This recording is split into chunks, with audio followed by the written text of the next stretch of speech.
This is Jason Anderson, Chairman of the Killenly Town Council, and we are calling to order the special Town Council meeting for public hearing on a fiscal year 2022 to 23 budget. For roll call purposes, Ms. Wakefield is absent with notification. All other council members are in attendance. Ms. Murphy is on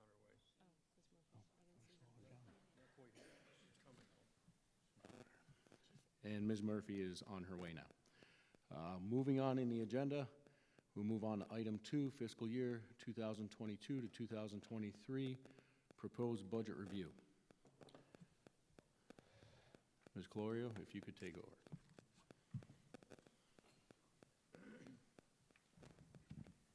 Good evening, everyone, and thank you for coming. I am going to go over a quick overview of the general government budget and details with regards to the general government budget. And then from here, it'll pass over to the superintendent so he can give a presentation on the school department's budget proposal that's before you.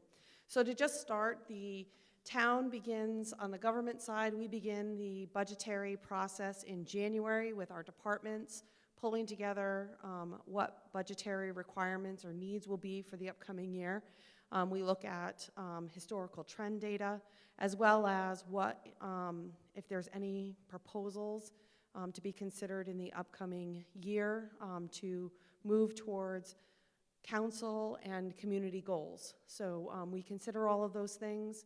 I pull the final budget pieces together in the beginning of March. The Board of Education transmits their budget to the town council or to the town manager on March 15th, and that accumulates to the budget that presentation that you have before you. I will say for normally we usually have an entire town budget book. We did have some technical difficulties with our budget book. Those that are sitting in the room, we are printing new copies right now, and you will receive them throughout the presentation. So you might have somebody come and bring you a book while you're here, just so that way you have that book. And my apologies for that technical problem. So I'm going to start with the first slide that you see is just a historical look of our grand list. So our grand list is the value, is the tax-based value that we use in calculating the mill rate. So as you can see in the upcoming year, our grand list has already been filed, and that is a firm number. So the grand list has increased by a little over $49 million, and that is anything from new homes that have been built to expansions with businesses, as well as increased values on motor vehicles. The two orange bars are representative of the years that the town had a revaluation. So every 5 years, the town is required to perform a revaluation and essentially revalue all of the property throughout the town, and then that readjusts the grand list. So those two orange bars are years in which you'll notice the largest difference from one year to the next year, and that is due to that revaluation process. Killingly, we will be getting ready to go into another revaluation process upcoming. The next slide is our mill rate. Consequently, our mill rate, our historical mill rate, and again, those two orange bars are related to the years in which we had the revaluation. So the current year, in 21-22, the current fiscal year, the mill rate is 25.14. The proposed budget that you have before you has an increase, and it brings it to 26.13, so it's an increase of 0.99 mils. If we go to the next slide, the next slide gives you an overview of the numbers that bring us to that. So on the general government appropriations, there's a proposed increase of just over 1.5 million, largely, and I have a more detailed breakdown of what's driving that, but the largest factor in that is contribution into pavement management and the increased, to increase the management of our roads and begin to move on to a more regular road management plan.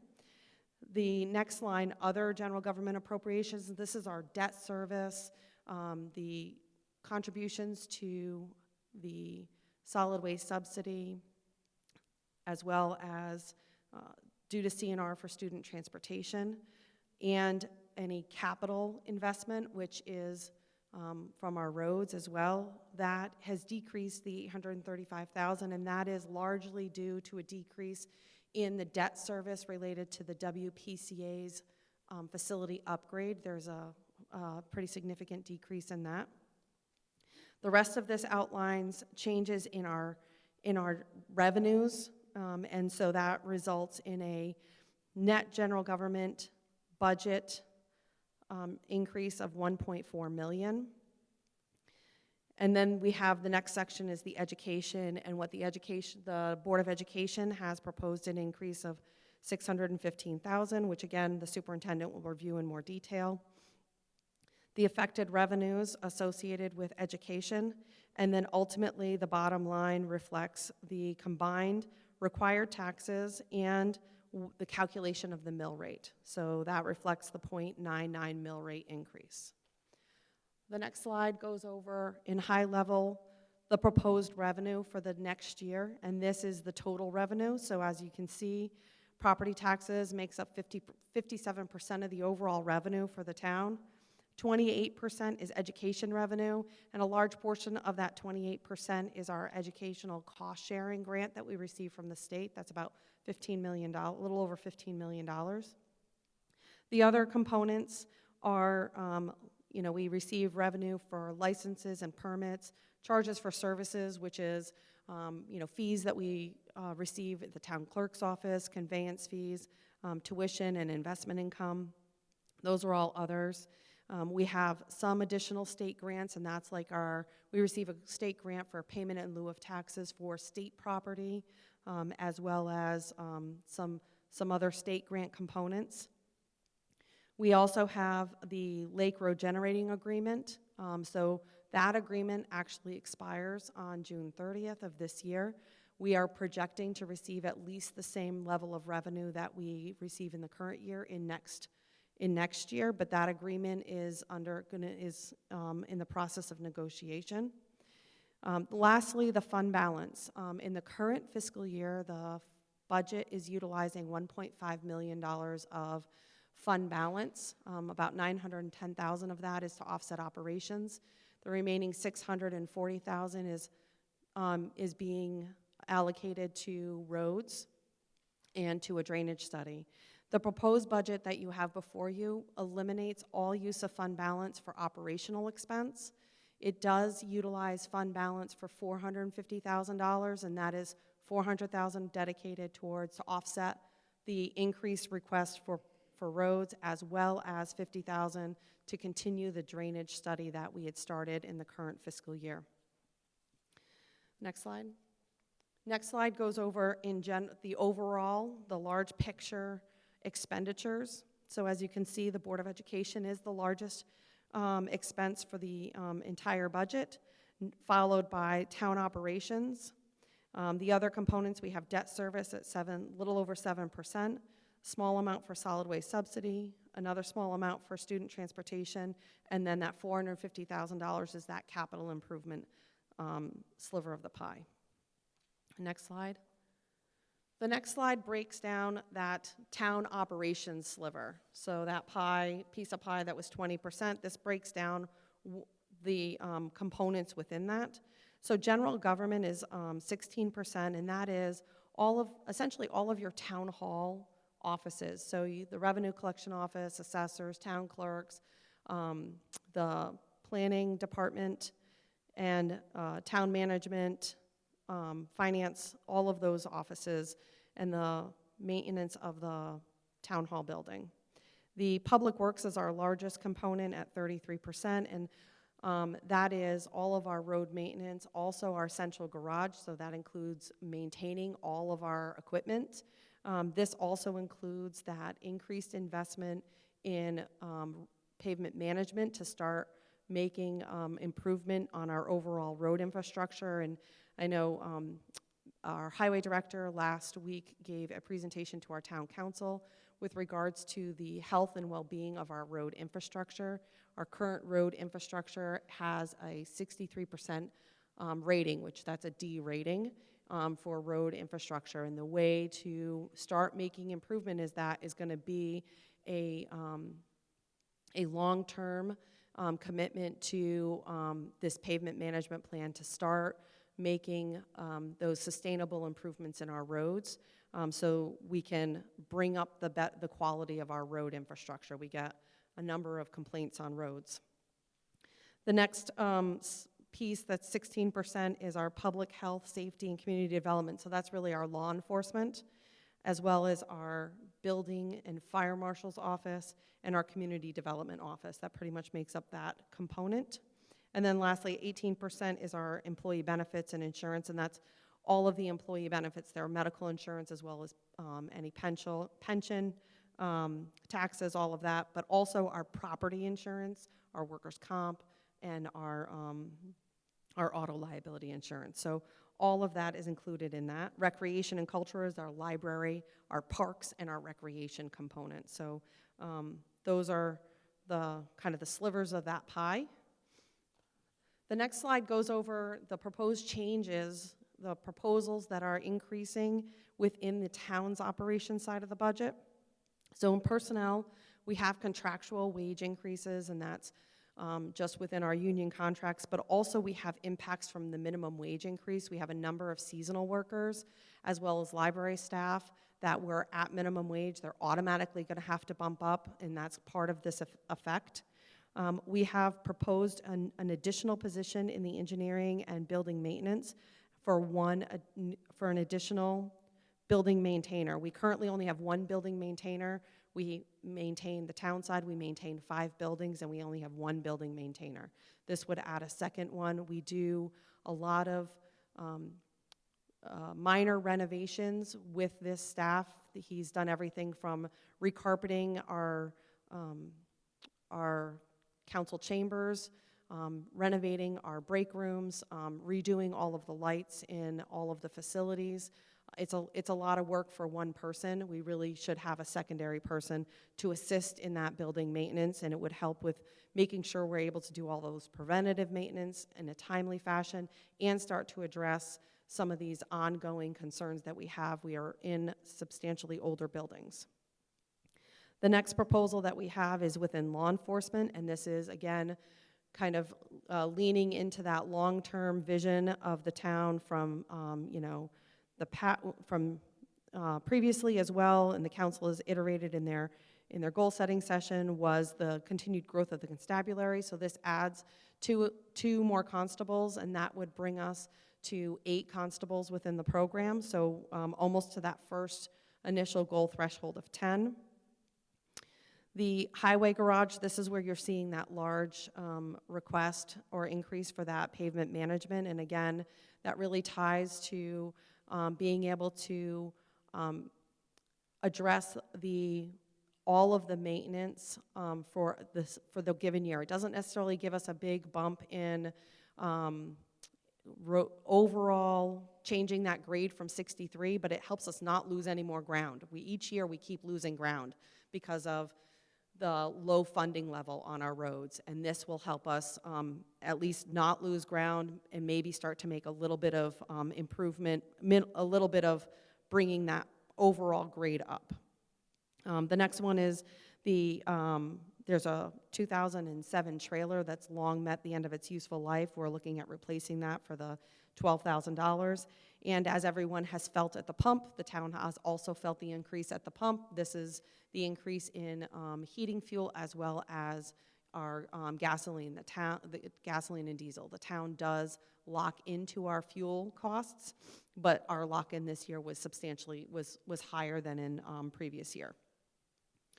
The human services subsidy, there's a number of outside human service agencies that make annual requests to assist in their operations. United Services, Day Kimball Hospital, KB Ambulance, NDDH, NECOG, all of them have, a lot of them are based on per capita. Some of them are based on their operational needs. So that overall, there's a grouping of, I don't know, about maybe 20 organizations that submit for that, and the overall request among all of them is just under 75,000. The fringe benefits, in addition, so I broke it out in two different pieces. One is the fringe benefits that are related to those 3 new positions that we're requesting. And then on top of that, we still have an increase in our medical insurance premiums as well as our pension cost, and that increase is just overall due to market changes. Insurance, the increase for $26,000 is an increase in our premiums for our property liability and workers' comp insurance, and that's all based on history and claims and the overall market that's driving that increase. And then reserves, Killingly has historically maintained setting aside small amounts each year into reserve funds for ongoing liability purposes. As I indicated, we're getting ready to have to go into a revaluation that we have to do once every 5 years. This'll give us the final amount that we need to be able to complete that revaluation that we're required to do next fiscal year. So that's the additional $20,000.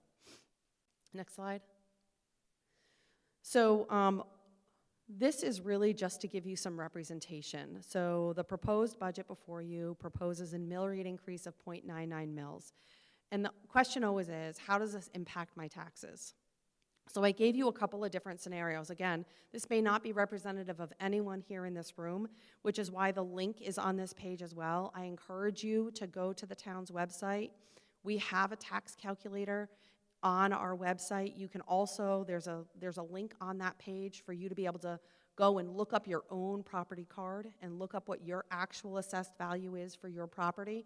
I encourage everyone to do that. And then you can go into that calculator and plug in your assessed value of your property and just plug in the mill rate change, the 0.99, and that'll tell you how much for the year that this proposal will affect your real estate taxes or your motor vehicle taxes, whatever that is. You can look that up, but this is just to give you some indication of what that impact is. So if your home has a property value of $200,000, it means that it's assessed.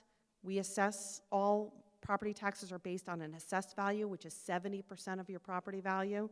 So 70% of the 200 is 140,000. And then if you multiply it by the mill rate, it means your tax dollar contribution would be just under $139 for the year. That would be your tax impact from this proposed budget that's before you. So I just encourage everyone to go look at that link, go check out for yourself what your property values are and what any proposed mill rate increase would mean for your own properties. And then I can hold on questions and answers for mine until the superintendent is completed. So I'll turn it over to Bob.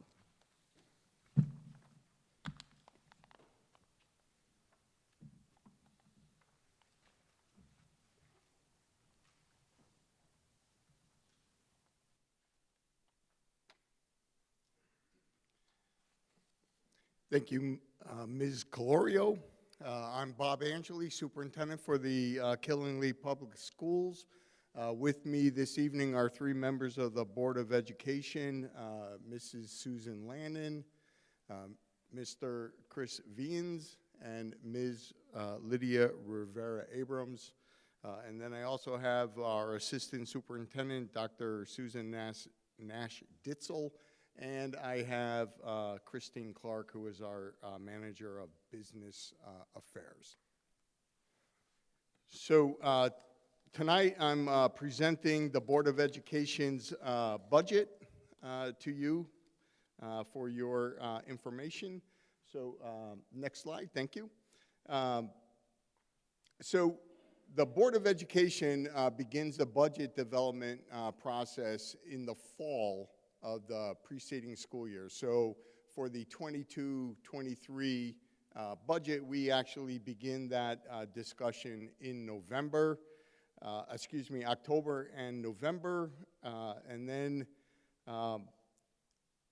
in late November or in December, the business manager and I meet with each of our principals to talk about their school budgets, and we also meet with central office administrators and talk to them about their budget requests. I present a preliminary budget to the Board of Education in late January. The Board of Education has established a practice where they meet as a committee of the whole over the next several weeks to hold budget development workshops for the board. Those are meetings that are also open to the public to attend.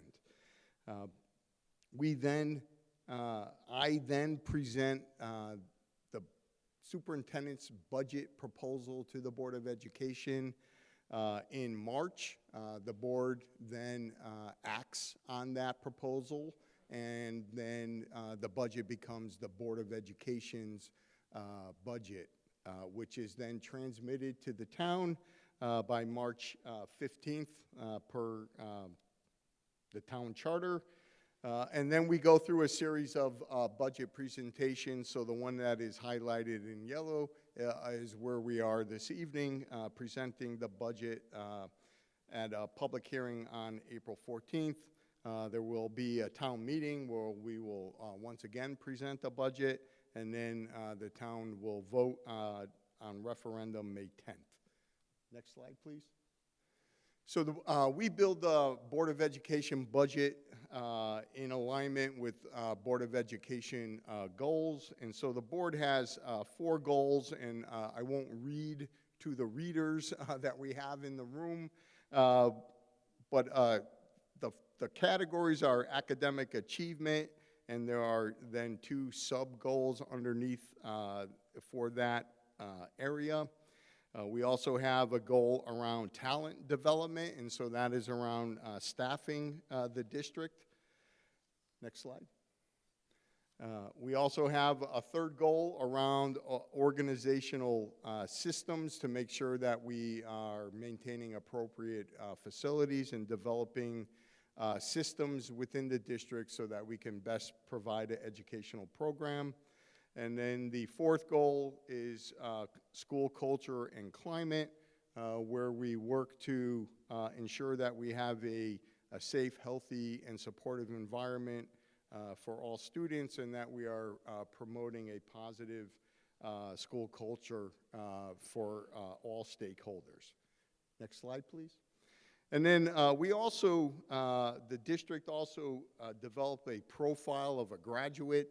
This document guides the work within the district pre-K through 12. So a lot of times folks will think about a profile of a graduate as really something that guides the work of Killingly High School.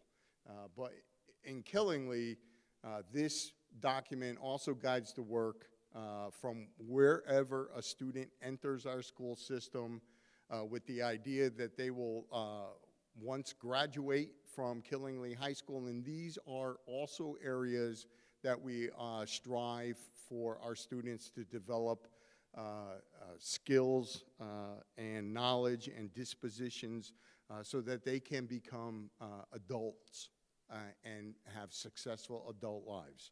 And so, again, I won't read the entire document, but major areas in which we strive to help our students become productive adults and successful adults they are pursuer of knowledge, effective communicators, developing technological fluency, taking personal responsibility, and developing their critical thinking skills. Next slide, please. So this slide presents a little bit of budget history for the Killingly Public Schools dating back to fiscal year 15-16 through the proposal that we have developed this far in the development of the budget.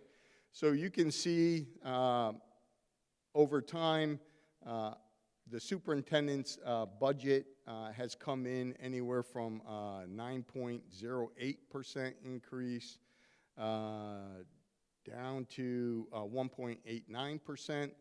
What I brought to the board this year was a 1.94% increase, so that would be the second lowest proposed increase over this span of time. The Board of Education budget is generally a little bit lower than what the superintendent proposes. This year, the Board of Education acted on my proposal and reduced it to a 1.37% increase, and so that is where we stand right now.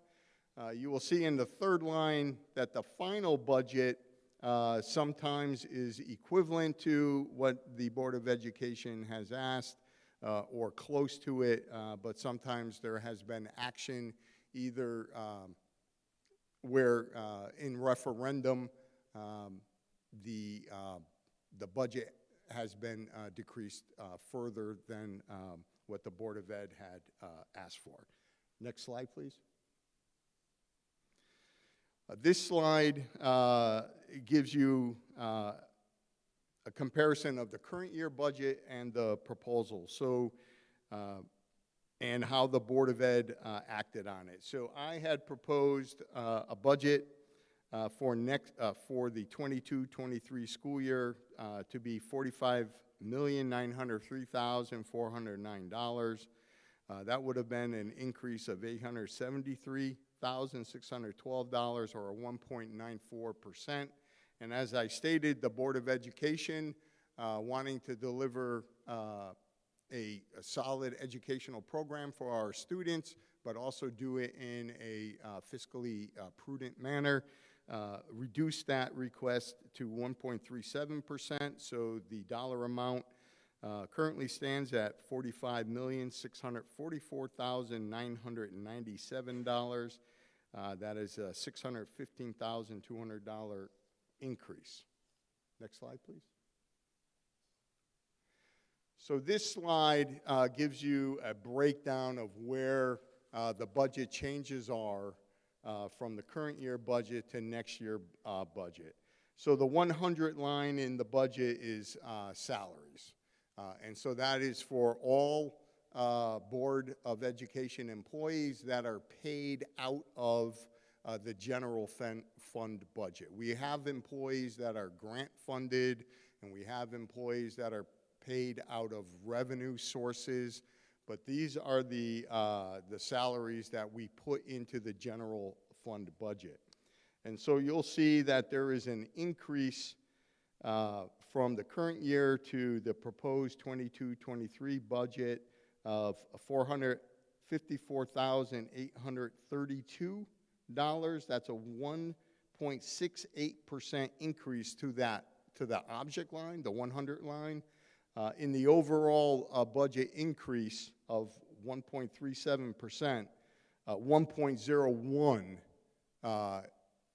is the biggest component of that increase. So the salary line really is most of the increase in the Board of Education budget, and so those are contracted obligations that the board has with its employees, and it does not include any additional staff. So we are staffing flat for next school year. There is one slight increase in a coaching stipend position that I get to a little bit later, but we are flat staffed this year to next year.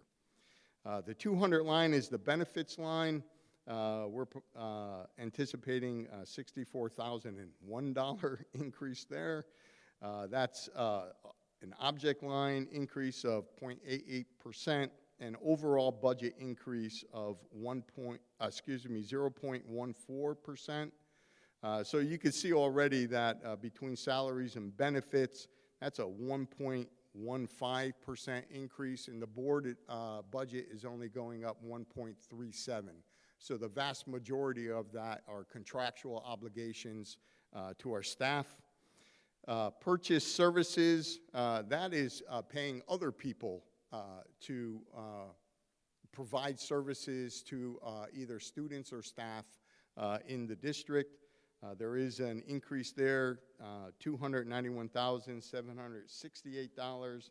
That's an increase of 3.12% in that object line, and it is a 0.65% increase to the overall budget. The 600 line item is supplies. You'll see that there is a decrease in the supply line of $192,222. That is a 19.79% decrease from current year to next year. And the overall impact to the budget increase was a decrease by 0.43%. Line 700 is a property line, so these are instructional equipment, non-instructional equipment, vehicles that we may purchase. There was a decrease there as well of $15,439. That's a 12.47% decrease in that line. And to the overall budget, that was a decrease of 0.03%. The other line is kind of a little bit of a catch-all for things that don't quite fit into the other categories. There's a modest increase there of $7,849. That's an increase of 3.61% to that line, but the overall impact to the budget is 0.02% increase. And the last item is a decision package, and so those decision packages usually are adding staff or a major type purchase that we bring special attention to for the board to review and act on. The board approved a decision package that would add a head coach position next school year for girls golf here at the high school. We've seen an increase in interest of our female students in participating on a golf team. Currently, they participate along with the boys, but they play golf by the boys' rules, and they compete against the boys, and we would like to provide them with an opportunity to compete with the other area schools that have girls' golf teams. So again, the overall increase is a 1.37%. That's $615,200. Next slide, please. So again, this is just outlines, again, what that decision package is, so we don't have to perseverate on that. Next slide. So this slide is just a quick review in case you forgot what the numbers were. So the amount that the board has approved for next year and is asking for town council and a voter approval of is $45,644,997. That's an increase of $615,200 or 1.37%. Next slide, please. So this slide here is a slide that shows estimated revenues, and Ms. Calorio in her presentation for the town budget mentioned that there are revenues that come to the town. They come to the town because we have a school system here, but there are also revenues that come directly to the school system as well, which we will talk about. So anyway, the school capital contribution, this is money that we collect for students who pay tuition to come to the school, so that becomes a separate piece as a part of their tuition for the high school. School revenues, education cost sharing, and Ms. Calorio already mentioned that. That is a revenue source for the town of $15,233,27. Excuse me, I got $15,233,027. And so we have that. We have school transportation. That is a grant that we don't normally apply for.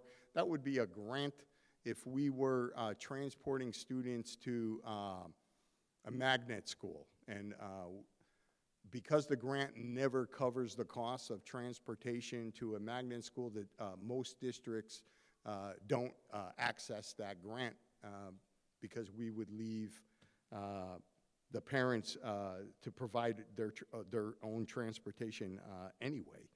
Agricultural science and tech ed operating cost grant. So we are anticipating a slight increase to that, slight increase to that grant of $10,000. We have, and that is a grant that comes to the district because we have a regional agricultural and technology education program here at the high school. So under tuitions, we collect tuitions for regular tuitions or for gen ed, and then we bill out separately for students that come to the district that receive special education services, and so that is why you see 2 line items there. There's also an additional tuition that we get for the students in the vocational agricultural program. F1 students are students that come to us from other countries. We have not been participating in the F1 program due to the pandemic, and we don't know if we'll be able to get students next year for that. And so we don't have any anticipated revenue at this time for F1 students. Excuse me. All right, and then there's a little bit of revenue that comes in for non-public school health.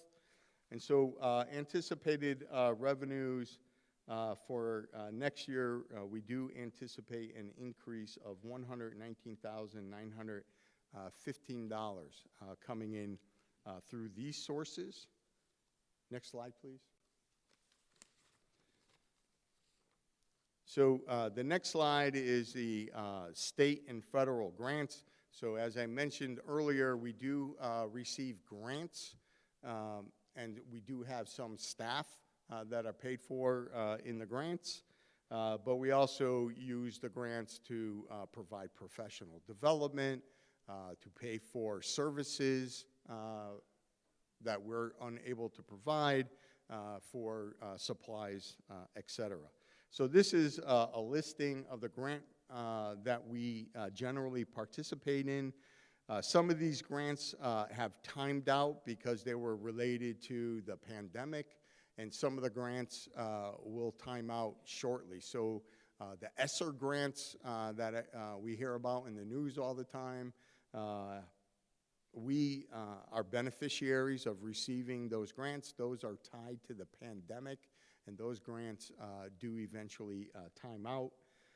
We do not have a lot of the grant estimates listed for 22-23, and that is because there is a bill working its way through our state legislature that, if it becomes a law, will create a vast change in how education is funded in the state of Connecticut. So, for instance, the Killingly Public Schools is currently an alliance district. We receive a little over $300,000 in that grant. Part of that bill that's under consideration would fold that money into the education cost-sharing grant. There, another change that would be proposed is we would not pay any tuitions for students that go out to magnet schools, which we're obligated to do right now, but nor would we be able to collect tuitions for the students that come to us for the high school program, the agricultural program here. And that money would actually be provided by the state of Connecticut. And so we are unsure of what's going to be happening with those grants at the state level. And then there is still some uncertainty of how education will be funded through the federal grants. So our Title I, Title II, Title III, Title IV grants. So Title I is Educational Improvement Grant. It is used widely in our district for ELA, English Language Arts, and reading supports in our district. That's a federal grant. Title II is professional development grants, money that we use to provide professional development. Title III is a small grant that we receive to support our English learners in the district. Title IV can be used for a few different things, improving technology within the district and some other school safety related items. But we're not sure where funding will be, so we didn't feel like we could make estimates. We feel like a lot of this will end up being flat funded, so the same number you see for the current year may end up in that column for the next year. But with that bill at the state level, there's just a lot that we felt was in flux. Next slide, please. Next slide just gives you a little bit of the enrollment history in the district. I know that recently with the pandemic, and we did see a decrease in student enrollment, and particularly with students in our youngest grades. But as I had predicted in this conversation last year for the current year budget, our district has rebounded a bit from the pandemic, and you'll see that the enrollment for the October numbers that we report to the state, last year we were at 2,388. October 1st of this school year, we're at 2,423, and when I looked at this earlier in the week, we were actually at 2,450 or 51. So the district has been growing even during the course of the school year. Next slide. Next slide gives you an idea of our class sizes at the elementary level. So you can see the class sizes there across 3 school years for KMS and KCS.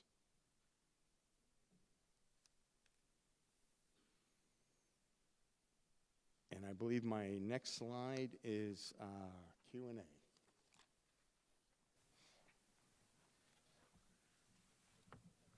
me to go back down there? All right, very good. At this time, if anyone would like to make any comments or questions regarding, we'll do one budget at a time, simplify it. We will start with the town government budget, so if you have any questions or comments regarding the town government budget, step up to the microphone. Just state your name and address.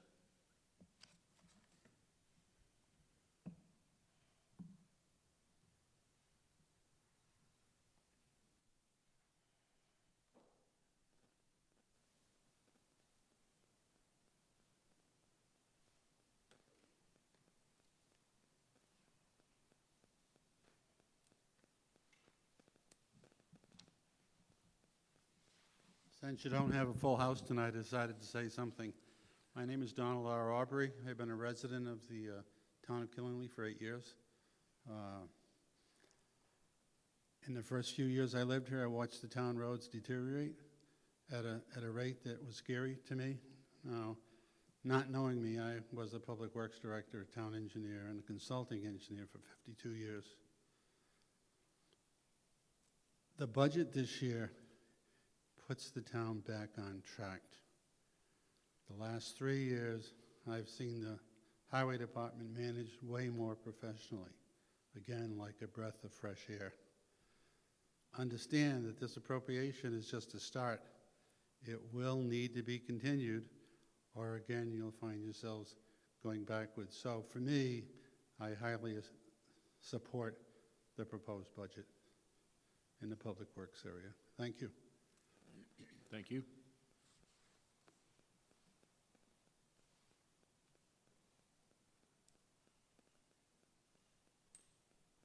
Any other questions or comments regarding the town government budget?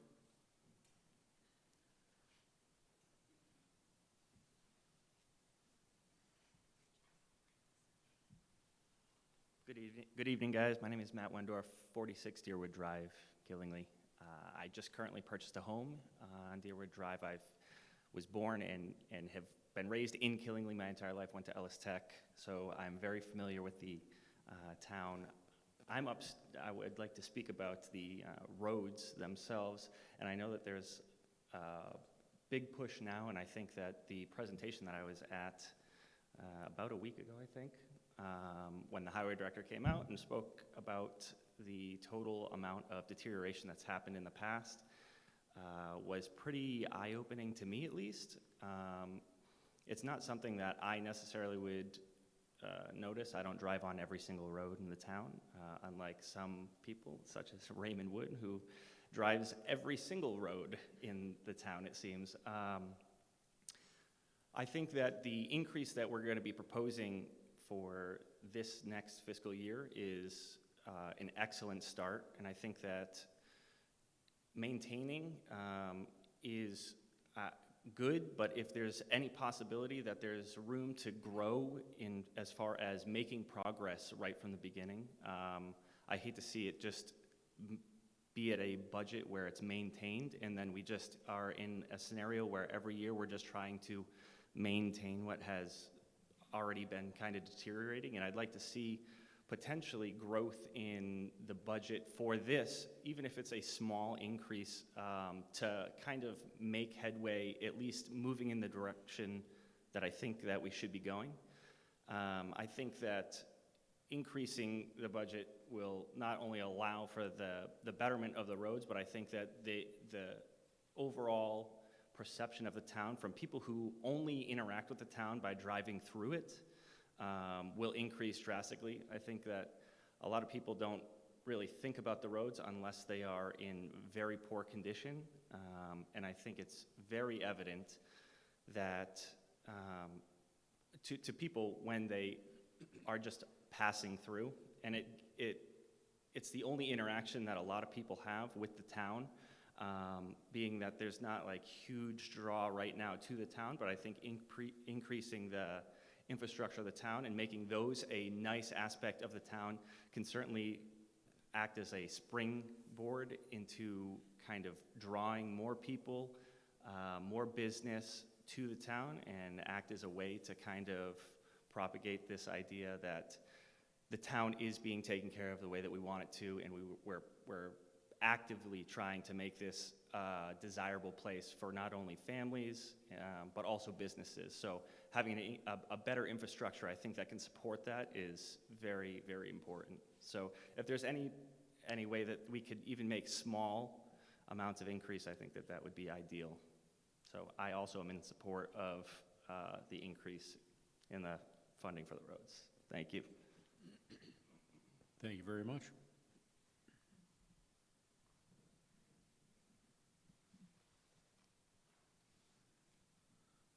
Adam Reynolds, 5 Fantasy Road. I also agree with the infrastructure of adding money to the budget. Increasing our infrastructure is like #1 for anything, even if it comes down to communication and how it's been presented tonight. I just want to compliment your hard work of putting this together and presenting it tonight. Thanks. Thank you.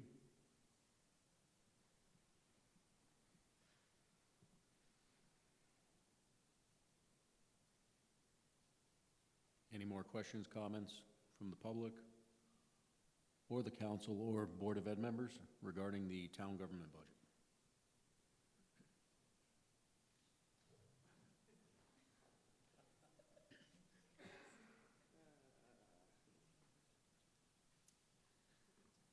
Matt Wendorf, 46 Deerwood Drive, Killingly, Connecticut.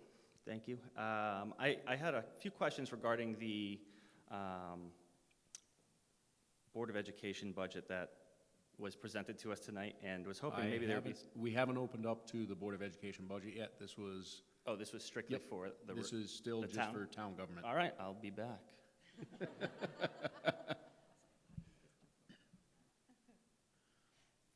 Last call for public comment. Any questions or comments regarding the town governmental budget?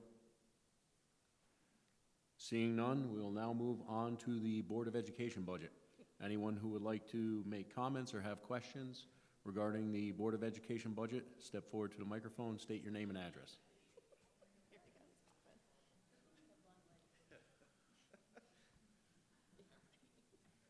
Matt Wendorf, 46 Deerwood Drive, Killingly. So I did have a few questions regarding the Board of Education budget, so I'm just going to jump right into them. So in the past 5 years, or roughly about there, how many times has the Board of Education used the entirety of the budget that was allotted to them? In the past 5 years, the Board of Education has actually underspent the budget and has returned funds to the town. Is there a particular, I'm just curious, is there a particular reason that the full amount of what was requested initially for those years was not spent? So generally, the Board of Education may not expend all of its funds, mostly due to fluctuations in staffing. If anyone were to leave during the summer and we didn't realize that, and they were, if they left for retirement or they were a person that was on the higher end of the pay scale, and then we replaced them with somebody who may come in on a lower step, then we would not be expending that money. We also budget in the special education budget for anticipated costs for the current students that we have. And then there could be changes to the special education budget that either create a situation where the special education budget goes up, but there are times also when the special education budget may decrease. For instance, if we have a student that is in an expensive outplacement, but we're able to return that student to an educational program within the schools, or if students move in and out of town, that creates fluctuations in those budgets. More recently, the inability to spend the allotted amount of money has really been related to the pandemic. So even in the first year of the pandemic, which was the 1920 school year, when schools were shut down in March of that school year, then a significant amount of funds could not be spent. We were still maintaining pay for our staff, and including benefits, et cetera, but our entire athletic program did not run. Field trips did not run. Any in-school activities where we were paying for outside providers to come into the schools, none of that occurred. And so that was the first year where there was a real jump in the amount of money that the district returned. And then we have seen that increase during the years of the pandemic. So this year was the year we were supposed to return to normal, right? Schools were going to be in session, et cetera. And we did experience that in a large part. However, this year the issue has been in maintaining appropriate staffing levels. So we have struggled, and Killingly is not alone in this, but we've struggled to fill vacancies pretty much in most of our categories of employment in the district: paraprofessionals, teachers, bus drivers, right? We've, in particular during the fall, we couldn't run several bus runs for a while because we just simply did not have enough drivers, and we couldn't hire substitute drivers. So in the large part this year, our issues have been maintaining staff. And so there will be, again, this year, another large return of funds to the town. Okay, so, and I don't know what a large amount is, to be honest, because looking at the overall budget of the Board of Education, which is $45 million, I think is what it was up there. Yeah. Like of the $45 million, like So I could 100,000 or? provide you with some information. So Yeah. Going back to 2014-15, the district had a surplus at the end of the year of $73,872. That's a 0.19% of the whole budget.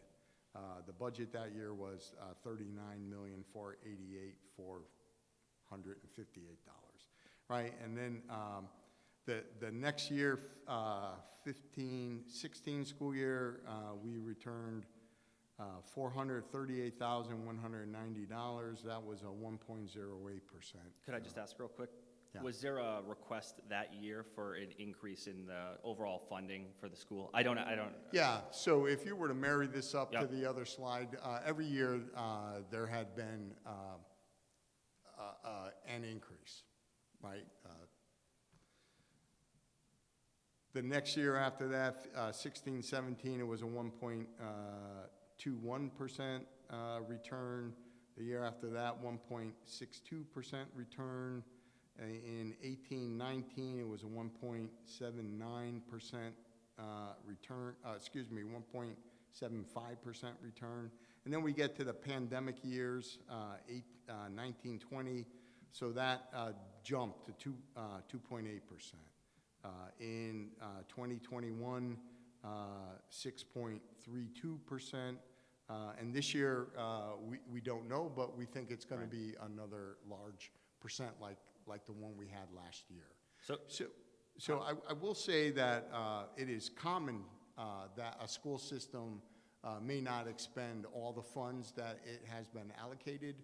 I think that is the reason why there is a state law that allows municipalities to establish a non-lapsing account for school districts. So if they return money back to the municipality, that the Board of Education can request that a portion of that money up to 1% with the original iteration of that law, and more recently 2%. So overall, 2% of Board of Education's operating budget. If there is a surplus of 2 or more percent, a board could ask for 2% to be Drawn moved from the over fund. into that non-lapsing account. So it's common practice, and so there's a state law that kind of shows an understanding of that and how municipalities who wanted to allocate monies towards education may continue to do that with that rollover account. I gotcha. The numbers prior to the pandemic, you said it was like 1.7%, I think.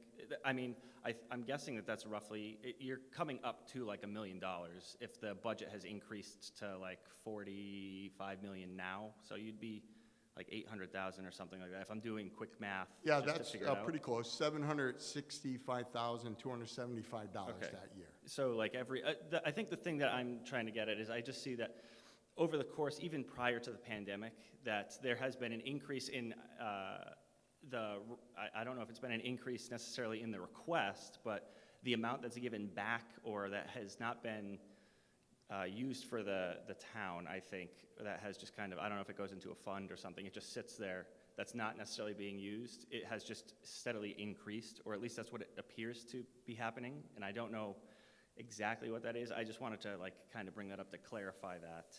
It seems, and that's why looking at what is proposed for another increase yet again, I can understand that based on the pandemic, there's a certain dollar value that was initially anticipated, and since there's a pandemic, it's vastly different than what was thought, but it just seems to be a common thing that seems to be happening every single year, and it's almost compiling and becoming a larger dollar value. On the operating budget, and I just want to I'm just trying to get clarification for myself. The operating budget itself doesn't go into funding any of the physical like needs of a school building or the potential for building a new portion of a building for a school if needed or something like that. Is that correct? So it does pay for the maintenance and upkeep of the buildings, and you know, it could include major repairs. But it would not be used for a renovation or a building of an addition. Those would be handled as separate projects, similar to what we're doing right now with Killingly Memorial School. Okay, yeah, so like maintenance, like continual maintenance and upkeep, basically, of it, but no major renovations or anything like that. That is correct. Okay. And if we were to, if the town approves, if this increase in the budget is approved, is there a way that we could feasibly see a direct impact on the benefit of the children attending the schools? Like, is there a direct, like, correlation, like, if we were to allot the amount of money, does this directly impact the day-to-day life of a student coming through Killingly schools? So I would say that because the budget increase is mostly tied to staff and paying staff salaries and benefits, keeping the staffing levels flat for next year would be a benefit to students. If we were to have a reduction in the budget request, which would then possibly lead to a reduction in staff, we would lose programming for students, we would increase class sizes for students, and we could lose at, let's say here at the high school, if high school staff were impacted, our ability to offer multiple sections of, let's say, biology, right? So there would be less sections, it would be harder perhaps for students to schedule, and so there could be those academic impacts.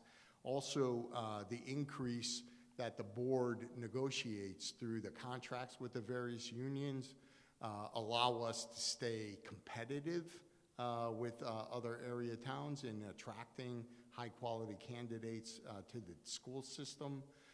And so a reduction to the budget would not necessarily decrease the pay, but it would kind of send a signal that the town is willing to staff the schools at a lesser degree than what they're currently staffed. If we were to, like, just maintain what we had and you use the excess of what was given back, that could feasibly make up that difference, though? So the money that's given back to the town council, there has been approval for some of that money to go into the non-lapsing accounts. So Killingly is one of the municipalities in Connecticut that has established a non-lapsing account. The rest of if there is additional funds beyond what is contributed to the non-lapsing account, then that goes into the fund balance of the town. And then our town leadership determines how that money can be used. Okay, okay. I think that's everything. All right, thank you very much. You're welcome. Thank you for the questions. Thank you.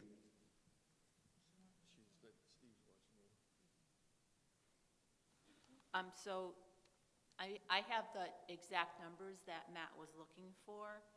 In 2019, 2020, the Board of Education returned $1,232,615 to the town's general fund. And in 2021, the Board of Education returned $2,788,816 to the general fund. And this year, there is approximately $2.4 million so far over budget.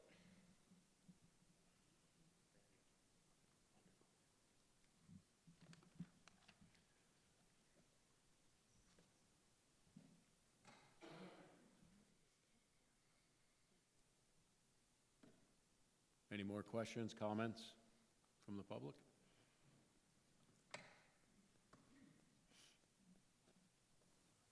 Adam Reynolds, 5 Fantasy Road. So just based on those numbers, that made me curious. So basically you said 1 million, 2 million, 2 million, so that's $5 million. So what does that balance stand at right now? The fund balance from... That actually gets returned to the town's general fund. The town's general fund doesn't just have money that's returned from the Board of Ed. Okay, so if it gets returned to the the town, and the operating budget for the town is only, what, 7 million, I think it is, and we're giving back 2. I mean, that's a huge percentage. Where does it go?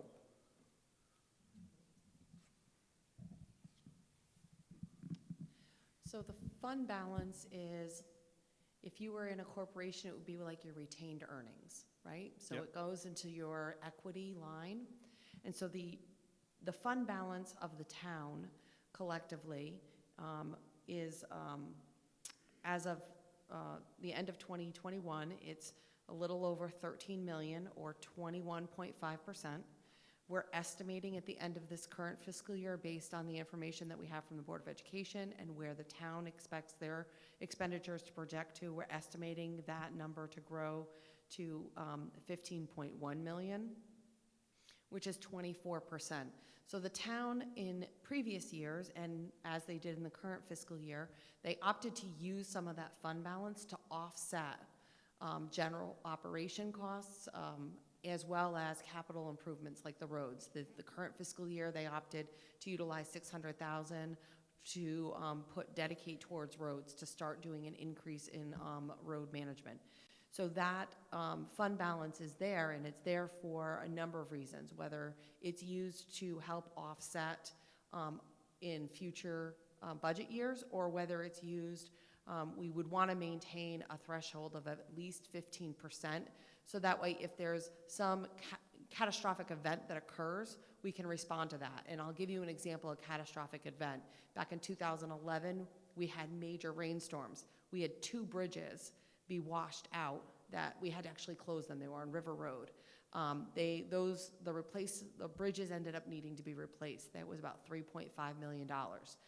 Overall, the town ended up being able to borrow for that, but had we needed to go into fund balance, you need to have the availability to get there in order to reopen roads and in order for emergency access, because you had a very large diversion for that. So those are the types of emergency type situations the town needs to be able to have an available balance in order to be able to access. But the town council, this council, as well as previous councils, has utilized fund balance during the budgetary process, which is when you really want to activate the use of that fund balance, for either special projects, capital projects, or to help offset and smooth new programs into the mill rate over a period of time and offset operating costs. It makes sense to have it. I'm not disagreeing with it, but if we're getting back 2 million just to keep increasing this backup of balance, why wouldn't we use that to cover that $700,000 of road work? If we're putting 2 million in and we're asking for another 700,000, so basically you're asking for the town for $2.7 million in a sense, because you've already got it. You already got it from us. So you're asking for more. So I'm just confused. It should be still it should be a flat line. Like we should have like a balance. Like you said, we should have a minimum. So what is that minimum? Is it 4 million, 5 million? If we're at 10 and we keep going 11, 12, 13, where's the top of it? Do we just get to 50 million and we can just pay for projects cash? I don't know. It doesn't seem like it's got a stopping point. One of the reasons why we, as Ms. Gloria talked about, maintain the fund balance is also for our bond rating. When we go out to bond projects, whether it's a Killenly Memorial School project, whether it's the community center project, our bond rating is affected by our fund balance. If our fund balance is too low, and you can correct me on this, they expect, 12.5%, 13%? Or 15%. So the bond ratings, the bonding agencies want to see us have 15% of our annual operating budget in the fund balance. If we're lower than that, it can hurt our bond rating. If it hurts our bond rating, it costs us more to borrow the money for the projects.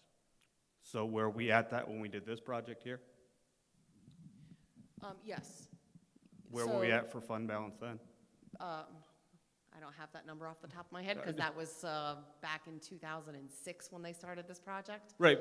So they did have, the town's fund balance, back then, I want to say, was probably somewhere in the range of, between 11 to 15% in that given period of time.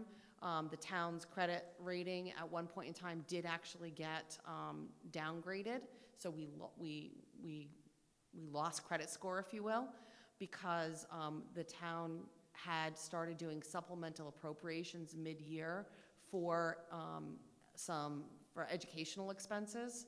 And so that was a ding on our credit score. The town has adopted new policies overall with the Board of Education and special education costs, and so they no longer do those supplemental appropriations mid-year, which has improved our credit score and has brought our credit rating back up to a very good quality credit rating, which means we can go out in the market and borrow for substantially lower interest rates. Your comment about, is there a top to this? Every year when we look at the budget, we always bring to the town council, and in the budget book has a breakdown of the fund balance and the percentage what we're at.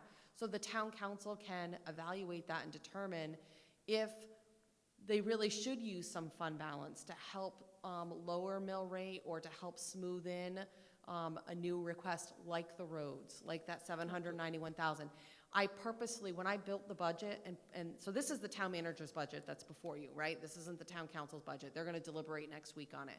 I purposely removed the $900,000 that they had appropriated in the current year from fund balance. I removed all reliance on fund balance for operational costs. And I also, as we had talked about last year, when they dedicated the $600,000 from fund balance for the current fiscal year for roads, we had communicated that we were gonna start lowering that number each year to start smoothing it in as a smooth-in effect into the mill rate. So I took that same approach when I was building this budget. I removed all reliance for operational costs, and I also started to step down that number. So instead of $600,000, I brought it down to $400,000, right?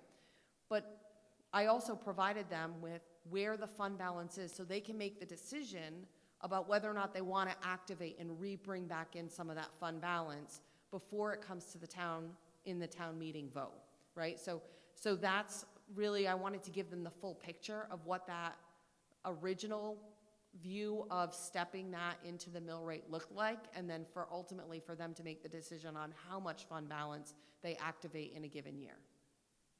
So, just out of... If I may, I just want to add one thing. Sorry to interrupt. So the town council, our budget process is different from the Board of Education's budget process. What you see before you tonight on the Board of Education side is a budget that was presented by the superintendent. The Board of Education has already deliberated on that budget, made changes to that budget. On the town side, what you're seeing is what the town manager has presented to the council. The town council has made no adjustments, changes, or anything to this budget that you see before you tonight. The town council will start meeting next week, and that's when we'll start deliberating on the budget and look into, as you had talked about, the possibility of using fund balance to put more money into the roads, to reduce mill rate, the impact on mill rate. So as far as using some of that surplus, those discussions will take place next week. I was just going to simply ask that at some point, I think maybe the town should have something to the point where there's a margin. If we're going to add to this fund balance and we need to keep 15%, maybe something that, okay, we keep 15, but we don't go higher than like 18. And at that point, then it gets pushed to being used and trying to, conserve what funds we have. That's where I was going with that. We do have a fund balance policy that the town adopted, I want to say about 5 years ago. I was here as the finance director when the town council adopted. We have a whole bunch of financial policies. Fund balance policy is one of them, and the top end of it is 25%. But we do recommend a threshold, a low-end threshold of 15%. So it does give guidance to the town and the council as to when to start making determinations around expenditures. And they may want to, at some point, there may be circumstances in which you want to grow the fund balance because you may be looking at doing a large capital project that you want to do some heavy, almost down payment on, right? But otherwise, you really want to keep it in that lower, the 15 to 20% threshold. So we do have a fund balance policy that the council and the town observes. Thank you for answering my questions, and thanks for all your hard work. Thank you. Okay, so, Steve, turn me on. Okay. When we're looking at what comes back from the Board of Ed, we have to keep in mind we're an alliance district, and I know nobody wants to hear that. We cannot reduce the budget. So there's $2 million in the non-lapsing fund for the Board of Ed. So they're sitting with $2 million that they can use for whatever they want. This return to the town every year is above and beyond that. So, for instance, 2021, they had $2 million sitting there. Now they're returning $2,788,816. So I understand your point, and I agree with it completely. What we need to do, and I understand with COVID, it was way up. But for instance, 2014 to 15, the BOE returned $73,872, which is reasonable. I mean, that's fantastic budgeting. The following year, they went up to returning $438,000, sorry, I need my glasses, $190. The year after that, 2017, they returned $500,822. 2018, $698,891. 2019, so before COVID, $765,275. So we increased as a board that non-lapsing from $1.75 million up to $2 million at the request of the Board of Ed. But what we have to look at is I like what you said about where's the cap. This money that's getting returned, it's already been budgeted, so we've already been hit on the mill rate. We've already been hit in taxes. So it's almost like you're getting hit again, and you can't cut the budget for the Board of Ed.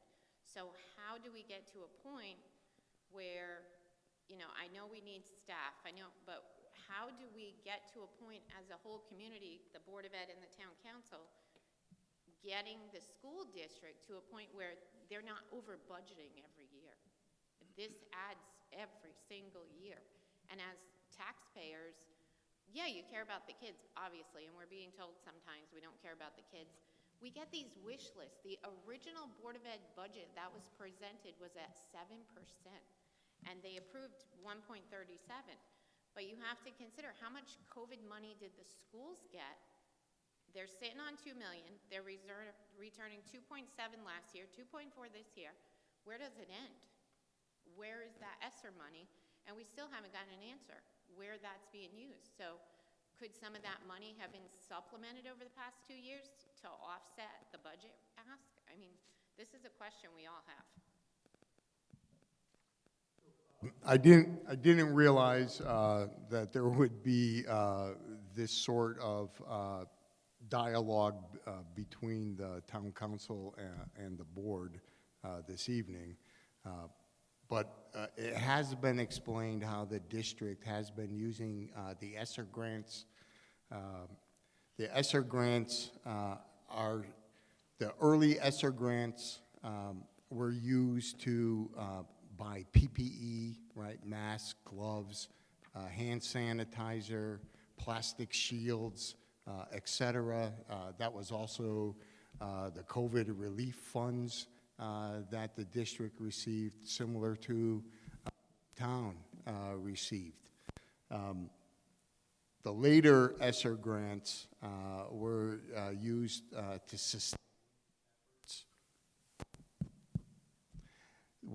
to sustain efforts, and then the Arp Esser funds were intended to help schools return to a normal type of educational program with the understanding that students while they have been learning during the pandemic, the learning may not have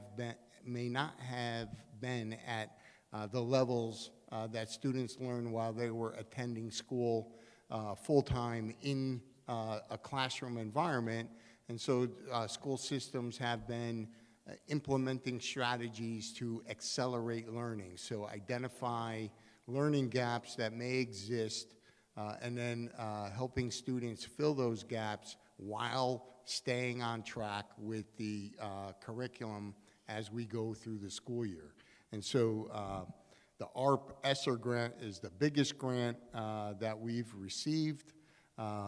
And we did a report for this for the Board of Education as well during the budget process. The Arp Esser Grant is a grant that reaches all the way back to the beginning of the pandemic, and it reaches forward for another couple of years.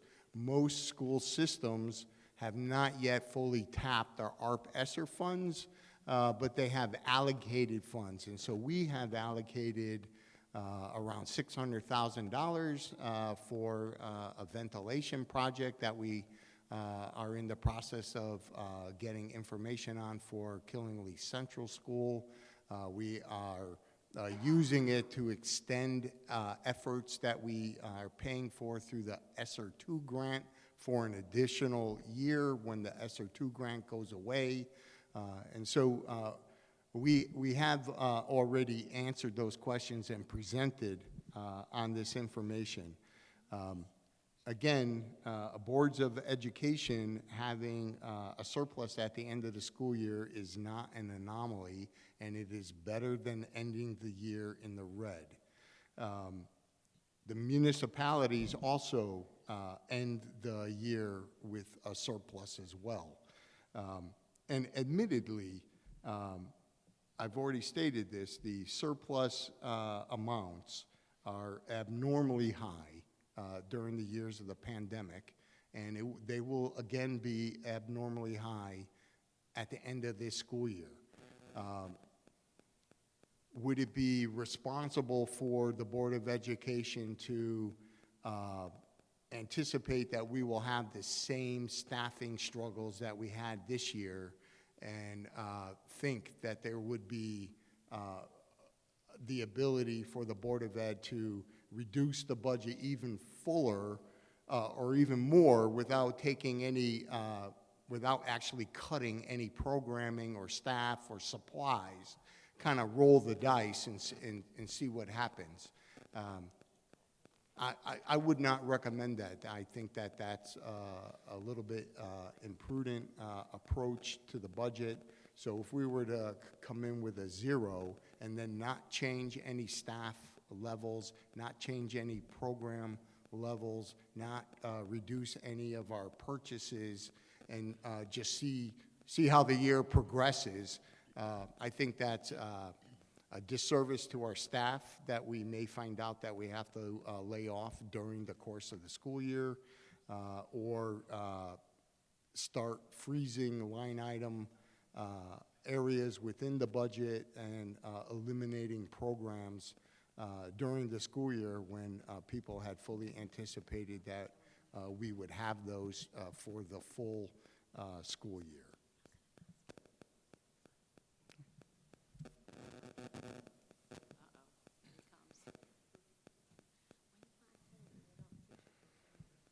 My name is Matthew George, 156 Country Club Road. So I have a question about you referring to the International Student Program. Since you don't plan on getting any for next year, you didn't have any last year, do you still pay stipends for whoever, or is it a hired position that you hire somebody to try to recruit these people to come here to our schools? There is no stipend position associated with that. We have a staff member who is one of our school counselors, and part of the responsibilities of that person is to oversee the F1 program. Despite that, we don't have any students currently enrolled through the F1 program. That person has been out researching various agencies that provide students or facilitate students from other countries attending schools in the United States. So we've been engaging in contract discussions with at least one additional company that does that work. But that is a person who is a school counselor. So if that person is not working on the F1 program, then they have other responsibilities as a school counselor that they've been doing. All right. And what is the enrollment of the students? Have we decreased? Have we increased? So, Have we stayed the same? No, the enrollment of the student body has gone up last year to this year, right? So the district had been seeing a little bit of a decrease over time. I think that is, again, something that is not specific to Killingly, but our student population is relatively stable. October 1st, 2017, in the slide that I provided, the population was 2,581, and currently we are at October of this school year, 2,423, but as I stated during my presentation, So it decreased. that number is actually 2,451. So I it think. decreased.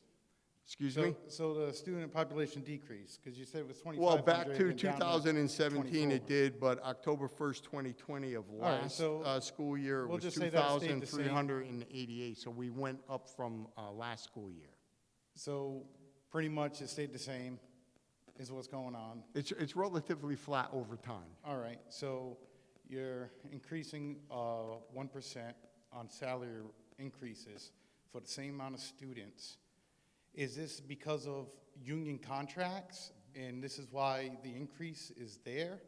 Or, like, how do you justify keep increasing salaries when it's the same amount of students across the board? Well, the salary line goes up not because we're adding staff, but these are annual contracted increases for the salaries and hourly rates of the employees of the So it's the union district. contracts that is what's causing these contracts to go up for the salaries to increase.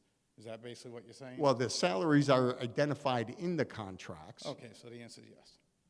Well, Yeah, I mean, you're I'm just not really gonna- sure the answer is yes, it's not Well, because of the contracts, right? You negotiated the contracts for raises for teachers because the salaries go up, right? Now, in the contracts, does it also state that they have to have a minimum of students in the classrooms? Or is our classrooms not big enough to fit 20 kids or 25 kids? What is our size of our classroom? Is the square footage of classrooms not large enough? Like, I mean, I grew up in a town that we had 30 kids growing up. You probably grew up in a town that might have 35 back in the day. I mean, why we keep decreasing the size of the classrooms of students? So we're not decreasing necessarily the size of the students in the classrooms. We have classes that are in the 20s, as indicated. Yeah, you had a slide up there that you had 18 kids per teacher. Yeah, so That's those were pretty low. elementary school, and Yeah, that's still the pretty low. research on education best practices is at our youngest grades, you should actually have smaller class sizes. So in keeping with the educational research around best practices, some of our classes are considered too large. And once again, how many paraprofessionals you have in those classrooms with the regular teacher that's supposed to do her job? So we Or don't his job? have classroom paraprofessionals that are assigned throughout the district. Most of our paraprofessionals are special education personnel. and how many do and you they have? are assigned based upon where the kids are enrolled. So whatever classroom the kids are enrolled. And how many of them do you have? So across the district, we have about 130, most of, almost half of which are paid through grants and not paid Okay. in And how- the operating budget. And how many teachers do you have? Regular teachers that are not paraprofessionals? I don't know that number offhand, but Christine, do you have that number? Yep, certified. That went to college to learn how to I teach can't hear kids. So we have around 240 Okay. full-time equivalents. All right, thank you. Thank you for your time. You're welcome. Mr. Angeli, I've got a couple questions. On the estimated BOE revenues for 2021, 2022, and 22 to 23, for regular tuition, you show that the budget projection for the current year that we're going to be in surplus of $116,000. But then your budget change for the upcoming fiscal year shows a projected decrease of $57,000, which if you put the two together, we're looking at $173,000 between your projected budget change for the upcoming fiscal year to your current budget projection for the current fiscal year. Do you know why there's that big of a drop? So to address the 116,296, so we had predicted or projected or estimated the budget revenues for the current school year to be 1,439,163, but we actually collected more than that because we had more students enroll in the district as tuition-paying students than we had anticipated. Next year, based upon the preliminary numbers that we have received from our sending districts, we anticipate that we will have fewer students enrolled as tuition-paying students for next school year.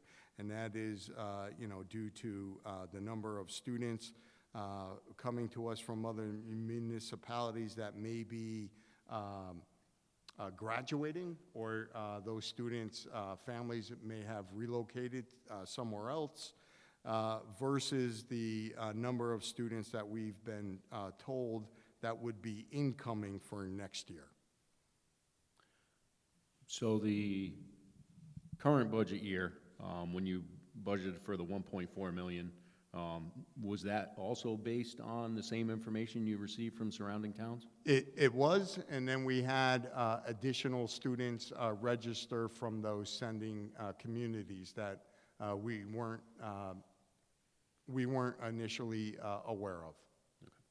So basically, you use the same information for that budget year that you're using for the current? Yeah, that is true. So, come next year, if we have more students enrolled, instead of having a decrease, we could end up having an increase like we did this year. Thank you. You're welcome. Sorry, short person. Jennifer Horner, 5 LaFantasy Road. So, Mr. Angeli, can you give me an idea, to give us all an idea about how many open positions there are right now in KPS? Last I knew, we had at least 27 open para positions. So, right. So our biggest group with current vacancies is in our paraprofessional ranks, and we have had 20 or more paraprofessional vacancies for most of the year. Not necessarily the same vacancies, because we've also been making hires throughout the year, but as we make hires, we've also had people transition out of the district. But we also have vacancies in the teacher ranks, custodial ranks, and we've had vacancies for our bus drivers, secretaries, nurses, and for brief time amongst the administration positions as well. Currently, I think we have around 50 open positions. Is that correct? Right. So I think a lot of us know that some of that has to do with the fact that we don't have competitive salaries. So is there anything in the budget that has to do with ways to recruit and potentially fill these positions? Well, that would be part of the reason why there's a salary increase. So as the Board of Education has been negotiating salaries in the contracts, either hourly rates or salary rates, the Board of Ed has been trying to make our salary structures more competitive. And so we've seen that happen previously to my arrival with the teacher's contract, where the first steps within the contract were actually eliminated. And so new hires, instead of coming in on step 1, come in at step 3 or step 4, right? And in other contracts, we've seen salary adjustments made, like a 1-year adjustment prior to then in subsequent years having the percent increase that would be normally anticipated. And so that is one of the reasons why the salary line is what it is. As you stated, there is a general perception that our pays in Killingly are not always at the same level as some of our surrounding communities. I wouldn't say that that is true across the board with all of our bargaining units, but it is certainly true with some of them. And again, the Board of Ed has recognized this and is trying to, it's hard to catch up in one contract year, but the board has aggressively looked at improving contracts for our employees. So if things were to be fantastic and we were having a great year and fill all the open positions, the budget that you've asked for would cover all the salaries for those open positions, correct?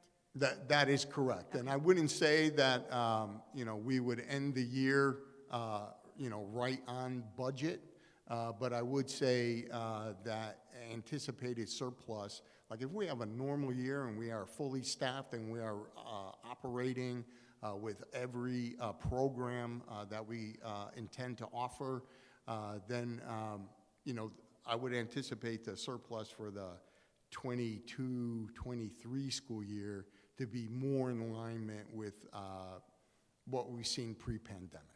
And I also want to say, in support of what you're talking about demographically, I work in a university. I don't think that's a secret to anybody here, but this is something that universities in New England have been talking about for a long time. New England is facing a demographics issue. So there's expected enrollment decreases at the college level. We're already seeing it there. And at this level, that's just something that is happening. It's not specific to Killingly. So I just wanted to put that out there as well. And the other thing I wanted to say is that I'm a little disappointed in the way that I've seen this banter kind of go back and forth. I feel like we're all supposed to be at this together and helping each other together. And I feel like it's almost like it's Board of Ed versus Town Council. The education budget versus the town budget. And I feel really kind of disappointed in that. I understand that the education budget is the largest component of it, but I think those are things that you guys should handle behind closed doors and not out with the public when this is supposed to be about the budget. And you guys are still asking each other's questions like you haven't heard these answers before. I've heard the Esser answers before several times. So I just wanted to express that I'm a little disappointed in that, and I would like to see us all work together a little bit more. Thank you.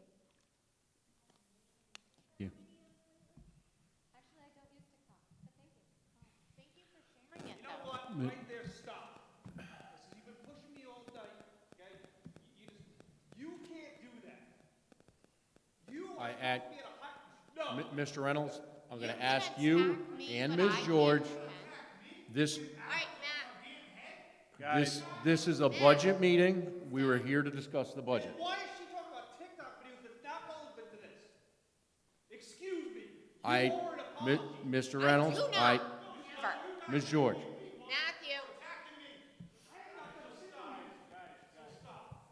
This is a public meeting. I will file a complaint then because you can't bring up personal issue to a person that lives in this town, the taxpayer, when she's making public comment.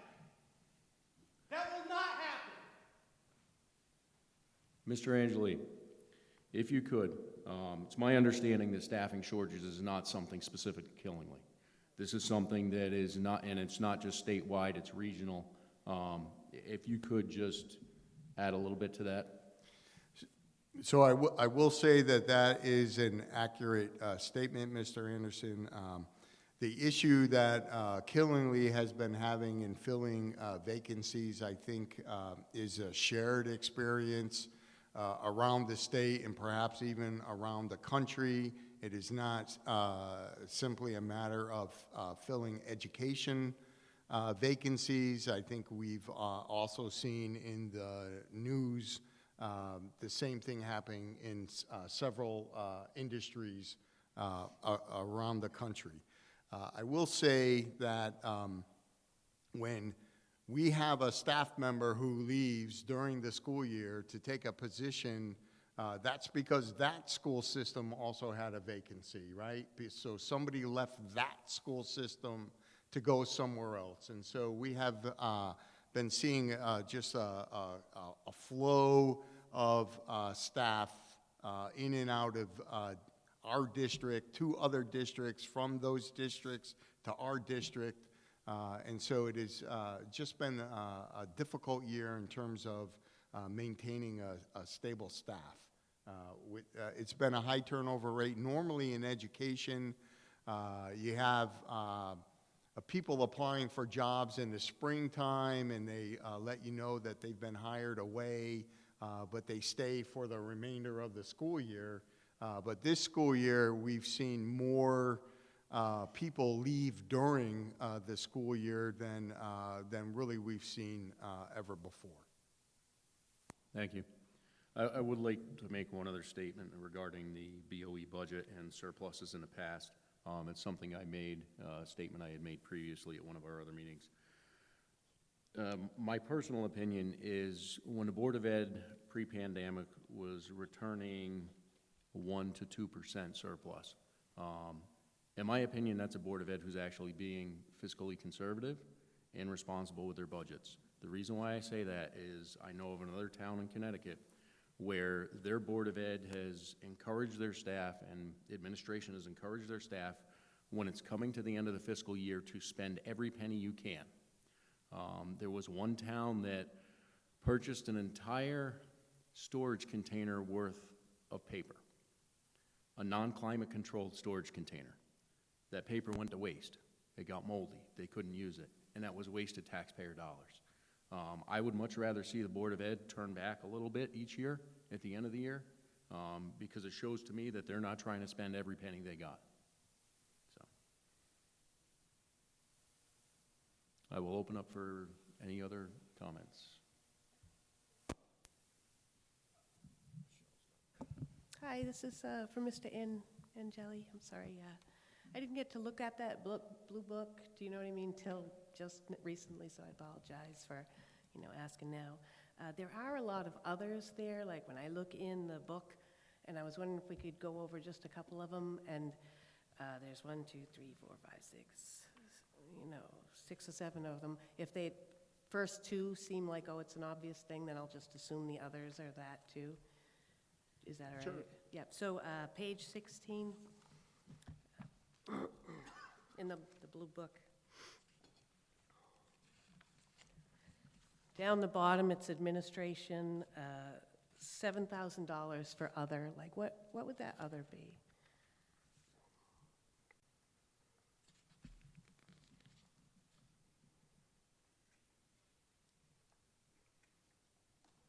So other objects are things that don't fit neatly into the budget. So am I on the right page? I don't know that I see administration here. 16, page 16 of 58 on the blue book. Okay, yes, I am there.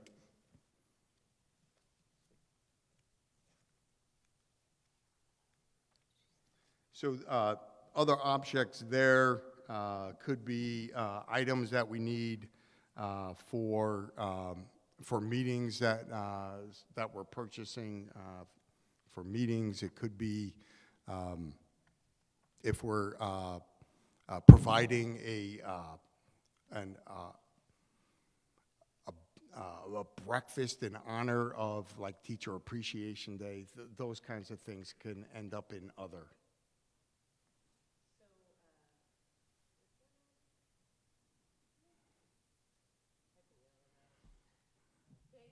Two is a $3,700 other. And I noticed they're all attached to a particular, see, I was a little bit confused because some of them are attached to a department and some of them are just the other. So I thought that was a little confusing too. Page 22, it's a similar other. What was that? So that is the other line in school system, for Killingly Memorial School. And so that would be similar type expenses, but at the school level as opposed to the district level. Okay, so I'm just a little confused. So breakfasts and dinners on a yearly basis, 7,000, 37,000. No, it's not just that. No, I don't mean to. I just don't understand, so. Excuse me? I'm not trying to second guess you, I just don't understand. So continue with what you were saying. Well, I'm just saying it's other miscellaneous expenses that would not necessarily fit into, clearly into another category. All right, I'll So just do one more. It's not a large amount of money. I don't mean that as a way that it should be ignored. But No, I'm just I trying wouldn't to want people to understand. think Yep. that the other objects is a way for, you make it sound like we're trying to hide expenses in that line item, and I don't want people to feel that. The budget proposal for Killingly Memorial School is close to $3 million, and that particular line item for other objects is $3,700. Right, So it's I'm a just very small part of the overall budget, and it's kind of a catch-all for miscellaneous expenses. Okay, one more. I'll do the big one, because I still quite don't understand, and I'm not trying to insinuate that anything is being hidden. I'm just trying to understand the breakdown. Page 46, there's a $35,000 other. Yeah, let me get to the page. Christina's already answering the question. No, that's good, we just want to know. I'm But not- I not haven't even turned insinuating to the anything. page yet. So, page 45, and what was the number you're looking at?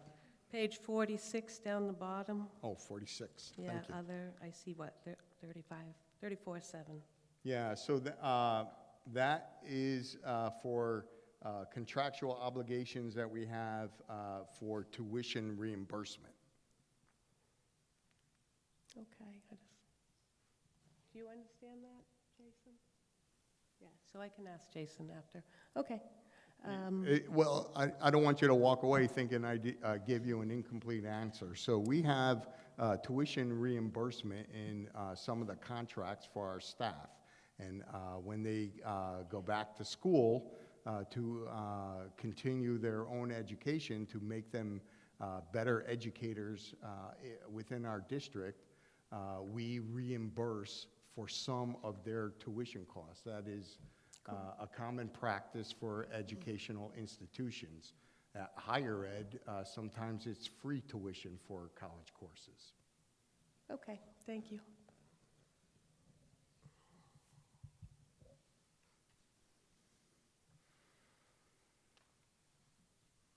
Are there any other questions, comments regarding the BOE budget?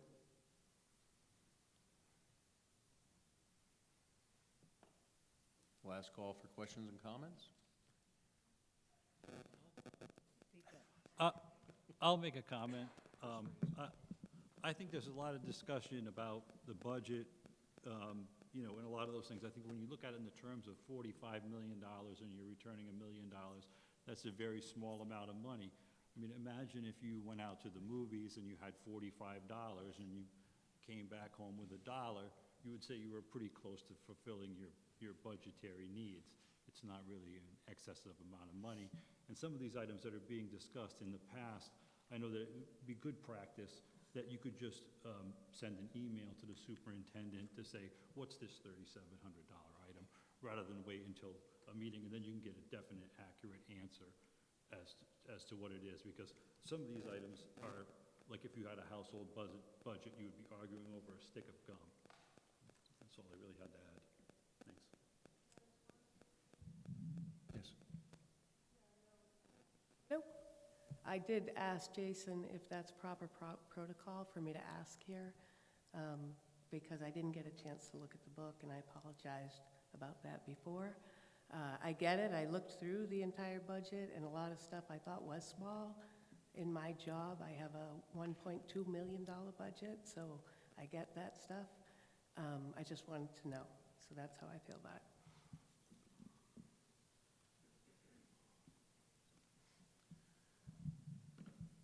For the record, we did not receive any written comment by email or mailed into the town hall. Mr. Wendorf? We're on almost first name basis at this point. Thank you. Yes, Matt Wendorf, 4060 Wood Drive. So I just wanted to ask again quickly about the $2 million fund that the Board of Ed has, right? I forgot the name, the lapse account, right? Non-lapsing account. The non-lapse account, right.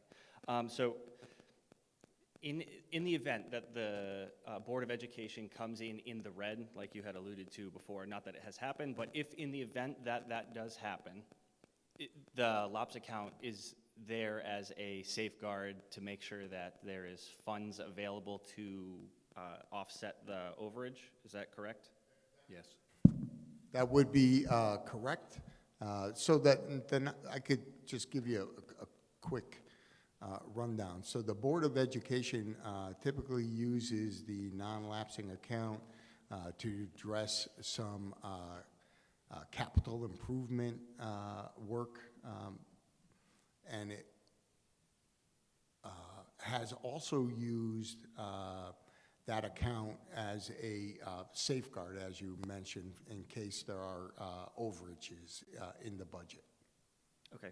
Yeah, so it would just appear to me that if you have the $2 million that act as the safeguard basically for being over or coming in under on your estimate for what the overall year was for your total budget, that you would have the $2 million buffer based on top of what your overall budget was. So that's over the 1% that you're giving back right now. So if you were to continue with that at your current budgeting rate, you would cover it in that. And I'm not saying that we should do that, but I'm saying if you go over, you can then provide the town with the proof, like hard evidence that we budgeted for this amount, and unfortunately, our budgets were too close, and we ended up having to go into the lapse account to account for the additional stuff, and that would, I think, allow the town to back an increase in the overall budget for the Board of Education, because it's showing that there's an attempt to be close to the budget that you're initially putting out. I know that there's circumstances that are unforeseen throughout the year, but I think the closer that you can get to that number allows us as a town to back the Board of Education for wanting an increase, because it's then obvious to us that there was not enough funding for that particular fiscal year. It's an interesting concept to budget so tightly that you anticipate that you will run into the red in the next year. I mean, I would not advocate to run into the red. What I'm Okay. saying is that you're closer to the number. Like, obviously, the money is there, and it's just sitting in the account, not necessarily doing anything unless you have a capital expenditure project or something that you want to do, like you had just mentioned, that you could go into that fund for. But it would just appear to me that you have a safeguard on top of a safeguard on top of a safeguard, basically. So we're like triple safeguarding this thing. You're budgeting over, plus we have a $2 million, plus you're giving back another $1.5 million after everything is said and done. So I'm just saying there's a lot of redundancy in the protections we have for not a clerical error, but just like something that could have been probably closer addressed in a tighter budget, that's all. I think the issue with budgeting like that is that it protects the town's bond rating. And that's the most important thing that we all want to do, and that's why we budget like that. Of course, and I agree. I think that we should definitely protect that. It's just, it has increased like every year, that's the thing, so it's. If you make $100, you can spend 99, but you don't want to. Oh, I agree. When you break it down to small numbers, I totally agree that it doesn't seem like a lot, but when it affects the mill rate of the town, which it does, $1 million will affect the mill rate. Obviously, the budget increase for the roads is 8.81%, and that's not $1 million, I don't believe. I could be wrong. I think it's 700 and something thousand. But that affects the mill rate itself, which is only 700,000, and we're giving back more than that. So I'm saying there's got to be some leeway in between the two, I think, that is easily compromisable, I think, to like come to an agreement in the middle that could suffice to protect both the Board of Education and the town and the people paying for it. So, thank you. I want to make a comment about the non-lapsing account. A number of years ago, the Board of Education was overexpending the special ed account, $1.2 million. They came to the town for $1.2 million as a supplemental appropriation. There was no non-lapsing account at that time, and we took a major hit on a bond rating right after that. So subsequently, the state in its infinite wisdom let us create this non-lapsing account as a buffer, and like you say, we got to work it, use it to the best advantage, but without it, we'd be in tough shape. So it gives them a buffer. When we originally were looking at it, was major emergencies. Now the definition of, you know, if they have some issues that they need some more money, they can go through to the non-lapsing account, and it doesn't affect the minimum budget requirements. So if you can spend some of it during the year out of the non-lapsing account, replace it by what excess funds that may happen that you're not spending out, it can smooth things out quite a bit. But I do not want to have a supplemental appropriation mid-year like I had to go through a number of years ago. It was not good.